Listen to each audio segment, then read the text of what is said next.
તમારા પપ્પા મમ્મી જોઈ શકશે. એ આવાજ રેડી? તમારો ફોટો આવશે. રેડી? યાદશક્તિ સારી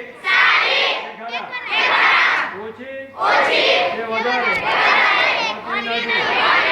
ફરી રિપીટ કરો. યાદશક્તિ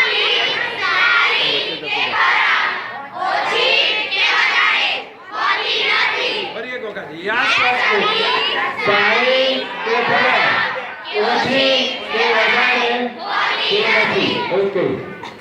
તો યાદ શક્તિ શું?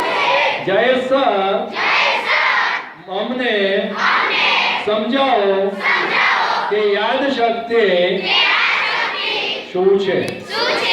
સમજો. ઓકે.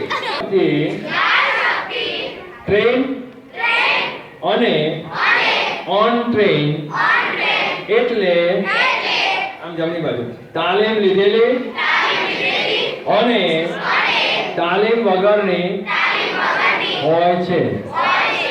અમે આજે અત્યારે અમે આજે અત્યારે જય સર પાસે અમારી યાદશક્તિને તાલીમ લીધેલી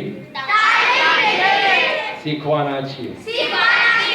તો સર તૈયાર? કેટલા જણને શીખવું છે? Okay, very nice. હવે આપણે કેવી રીતે યાદ ફટાફટ રાખી શકાય? સ્વામી વિવેકાનંદને કેટલા જણા ઓળખે છે? હાથ ઊંચા કરો. બધા યશોને સ્વામી વિવેકાનંદ વિશે સાંભળ્યું હતું? તો હાથ ઊંચા કરો. સ્વામી વિવેકાનંદ 200-300 પાનાની ચોપડી ફટાફટ પેજ નંબર સાથે યાદ રાખતા હતા. એવી ટેકનિકથી તમે તમારા ભણવાની ચોપડીના પેજ નંબર સાથે યાદ રાખી શકો. કેટલા જણને હું શીખવું છું? એટલું જોઈશો ને? Very nice. ઓકે. હવે જો તમારી નોટ અને પેન કરો. ચલો જલ્દી ફાસ્ટ. આપણે શું કરીએ છીએ સમજો. હું તમને